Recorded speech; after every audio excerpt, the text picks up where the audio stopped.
Hello and welcome to the Impact Zone podcast. We are back again to talk more TNA wrestling shenanigans and quite the updates this week. Actually, we're mostly, I think, looking at Bound for Glory in this one. Um, so, I think we're going to mention the stuff that's happening at Victory Road because it's on the way, but it feels like they've kind of scheduled some things further out, like towards Bound for Glory, which in and of itself isn't horrible, but it sort of like feels like you're just going to skip over Victory Road in some ways because it's so like, oh yeah, this is just a thing that's kind of in the way and or whatever, and it's not really like we care that much about like building it up or making it a show or whatever. It still should feel like a show that people need to come and see and people need to buy on pay-per-view or what have you and that sort of thing. So I do think that that is something that it can be good, but it can also be like, well, you're trying, you've got to advertise these things, obviously. And like the last 2 weeks, I said before, like they didn't do that, where it's like, hey, you haven't got any matches for this show. And though it feels like if you're a, real fan who's watching every single week, you could pick up on some of the story beats and maybe you could understand like what's going to happen at Victory Road. But it's like very much like, well, advertising does sell tickets. Like I know that they've pretty much sold out their tickets, but again, it sells out pay-per-views. Like if you've got these big matches to sell, it's worth promoting them so people can know, hey, this is what we're going to see, ahead of time. At any rate, we will have a look individually. I'm not sure where to really start here. Actually, since it's the only match thus far that's announced on the Victory Road pay-per-view, we will discuss the match between Ash by Elegance and Master Slamovich and the match at Bound for Glory between either Marsha and Ash and the number one contender, Indy Hartwell. So like I said before in my predicting BFG way too early video, I really do still feel like you've got to think of that Marsha is the biggest knockout in that division right now. She's got the biggest name, and unless you're going to bring out another legend or another icon, like maybe you could bring back Tessa Blanchard, but again, I don't know kind of what you're doing there and what's going on there. Maybe they're like trying to get away from that controversy and whatnot, but I still think she's under contract, so I don't really know kind of what's going on there.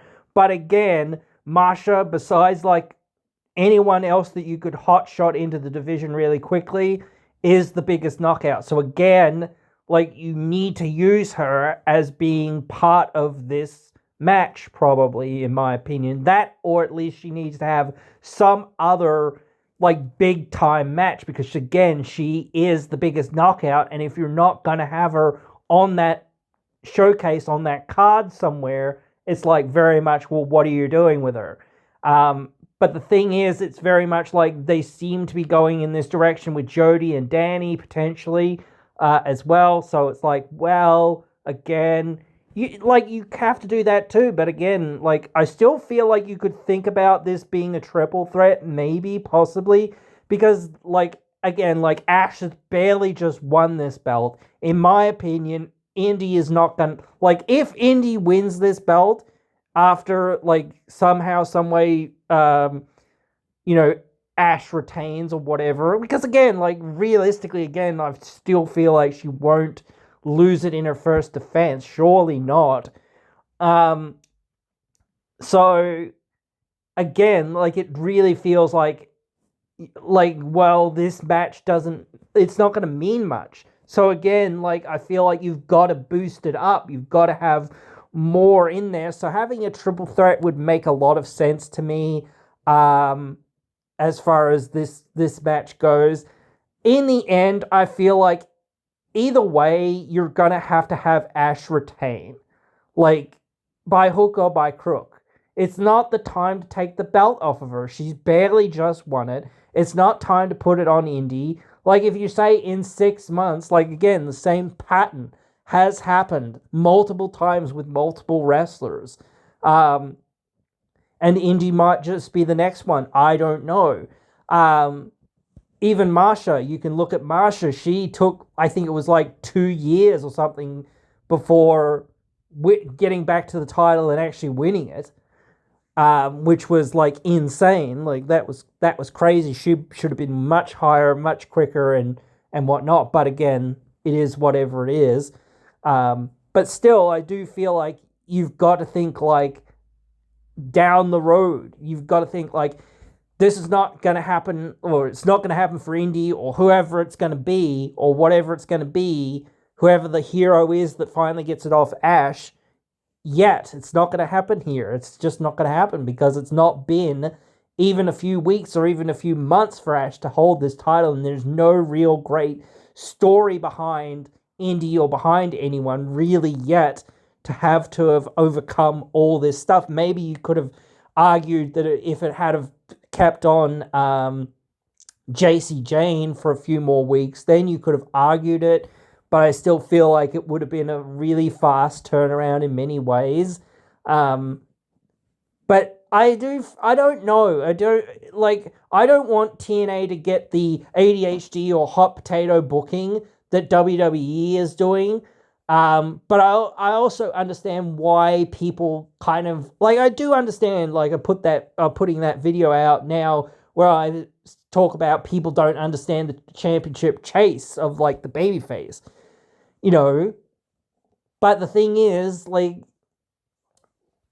I can understand it in some ways, some people's frustrations in some regards, because it is like, well, you know, you just had, you sort of just had it go from a heel to a heel. And here you are with, like, Ash holding it, and JC Jane isn't even getting a title rematch thus far. So what's happening with that? Like, is she even going to get a title rematch? Who knows? So again, like, and if you're going to have her get a title rematch, how are you going to get her a title rematch? You know, like, not that she's not owed one, obviously, but, like, how do you have two heels go against each other? The only reason that you had two heels kind of go against each other in the same match was because there was another babyface in that match. And, like, in WWE, they kind of almost framed both of them as sort of babyfaces, kind of. In some ways. So, you know, I still think, like, it's just, like, you've got to have at least 6 months planned, or roughly thereabouts, of saying, okay, where are we going to take this Ash by Elegance title reign? Who's going to take it off of her? When and why? How? You know, not just, oh, this person's going to win it after she's held it for a few weeks, or whatever it's going to be. And that's where I'm, like, on the same end of saying, well, why did you put the title on JC if you're going to take it off her after only a month? Now, again, I don't know the details. Maybe, again, it was a WWE call, or maybe it was something the WWE was like, oh, well, we can't afford to have her on your show and have her on our show, and, you know, we need her on our show. And that's, again, like, I'll talk about this with Trick in a second as well. Same thing, but it does feel very much like that. They don't really want to invest too much time for their talent to be on TNA TV. They would much rather the TNA talent be on their TV, because, again, a lot of the TNA talent is much more developed than a lot of the NXT. Not all of the NXT, but a lot of the NXT talent. Like, having the TNA and NXT talent, like, that are established or well established go against each other feels really strong, because there's two, you know, sets of strong talent, not just, oh, well, we going to put our top talent against some of our jobber talent, effectively. Well, where's the investment there? Like, again, same problem for TNA, but again, like, if you build people up the right way, you can make it work over a few months or whatever. All right, but still, I just feel like this could be a triple threat. That would mean that the Victory Road match is probably a Shemaz of some sort. But then again, you could get there in other ways, but still, like, if it's a singles match, I'm going to be pretty surprised in some ways. But, like, if it is, okay, sure. But I still think Ash by Elegance somehow, some way, the numbers advantage, the Elegance brand bring, the cheating and tactics and whatnot is going to, in both of these matches, get her by somehow, some way. So that is where we're at for now with this. And I don't really see where you're going to go from there toward the end of the year until next year yet. But there's a lot of good baby faces in that roster.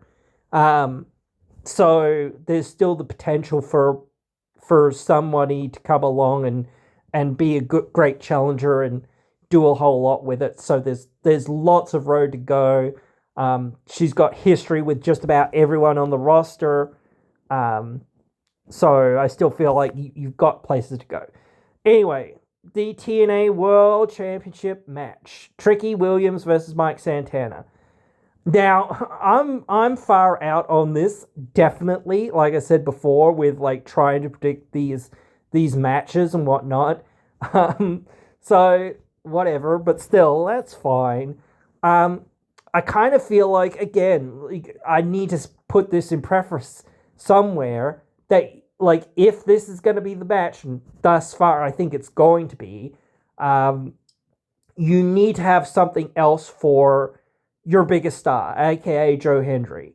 Like, he is the biggest star in TNA, so you need him, like, because again, if he's going out and potentially joining WWE, which is continually seeming like it's going to be, you need him on your roster, and you need his star power to go to other people. So, not that you could ever actually completely replace him, but you need to, like, strategically start having him lose to people or put other people over so that they can be bigger challengers later down the road or what have you to some of the other guys. Like, I said, I think in that video that I thought we would get, you know, like, I want to say top dollar, but AJ Francis in that match with Santana and with Hendry, because I thought that he has that connection with Trick, you know, sort of thing going on for a while, so it's kind of could make sense that he's in the same match. Then again, you could just build him up, and he's like had a long history with Joe Hendry. There's also Eric Young that's kind of been around for a long time, but still could use the boost in some ways to kind of get him to that world title picture down the road, just so that Santana's got somebody else to kind of fight with, and some more reason for people to kind of believe that Eric's not just walking in there to lose effectively, which probably he will do anyway. But again, you've got to start, like, okay, now that we're going to potentially put the belt on Santana, you've got to start saying, okay, who's going to take it off of him? Who's our biggest heel? And where can we go with them? Or what can we do with them? You know? So I almost, like I said this before, and I almost stumbled upon this, like, earlier. Like I said, like, you could give the Call Your Shot trophy to AJ Francis, and then you could have AJ Francis cash it in on Santana. I said this about Ali, I think. But you could do the same thing with AJ. And then you could have another, like, I don't know whether it makes a whole lot of sense, but I think you could have another 6-month chase with Santana chasing AJ. And then, you know, like, go from there. I don't know whether that's, like, the best or whatever. I don't know. But again, like, then do it in New York. Like, then have him go along for 6 months and then go from there. I don't know. I feel like it makes more sense in some ways, but then again, it's very much like Josh Alexander's world title win. So I don't want them to do the exact same thing. as what they did there, because it is kind of not cheap, but it's sort of like copy and paste, and people will kind of not 100% see through it, but some people will, and it's like, well, why do that? But I do feel like this is the time, because Trick's held it for a few months now, or whatever it's been, like 6 months maybe, I can't remember, 3 or 4 months maybe, I don't know. That I feel like it's time to start thinking about, okay, let's move it on to Santana. What are we going to do then?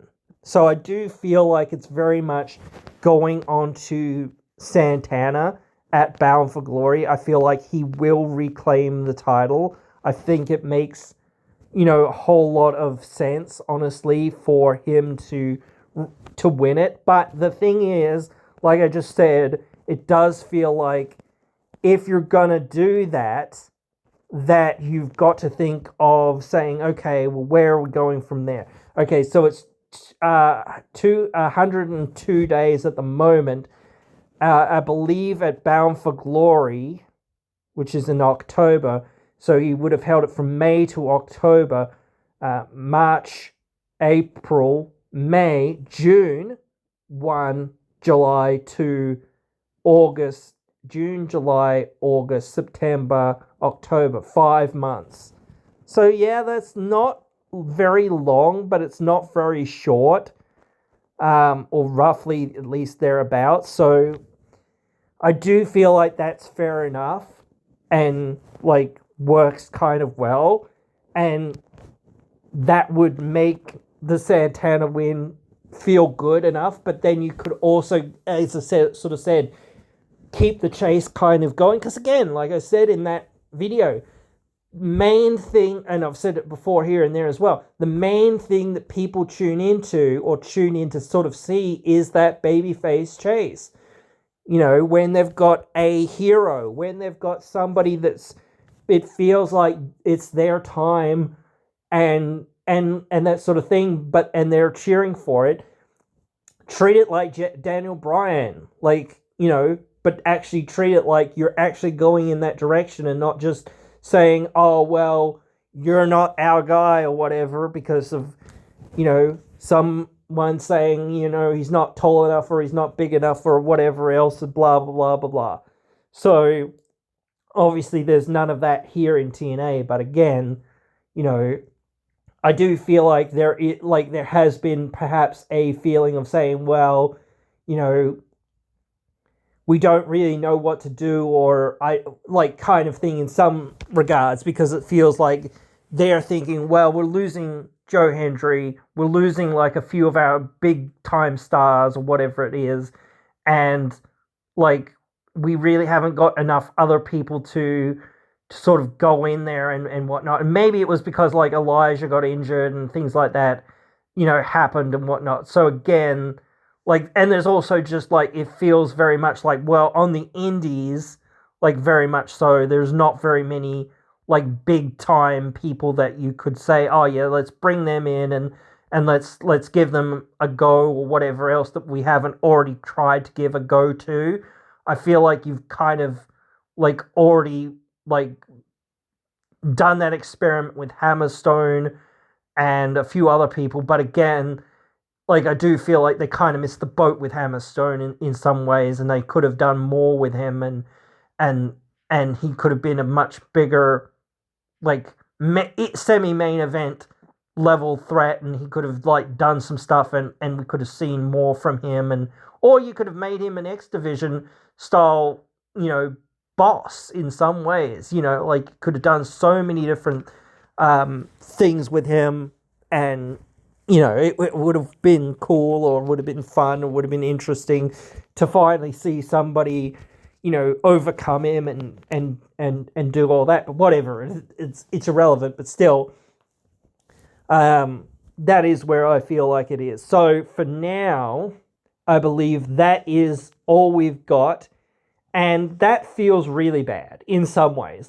Bound for Glory is now starting to feel like that is starting to fill out, and you can start to see where we're going, and you can start to try to get people like really invested for that show. But there's no real investment for the Victory Road show. There's not very much there, and like it's only in a couple more weeks. So, and like one of the biggest matches, the tag team match between the Nemesis and the Hardys, isn't even going to be happening at that show. It's only going to be happening on live, not even on live TV. It's only going to be happening on a taped episode of TNA. And we know that the Nemesis aren't winning because they're like, again, they're trying too hard, or not trying too hard, but they're too focused in on going for the Hardys and Team 3D for one last time. So that's kind of taken, everything else has kind of taken a back seat to that. And everyone's just like twiddling thumbs, waiting around to see this thing, which like obviously it's going to be, Full Metal Mayhem or a tables match or something like that.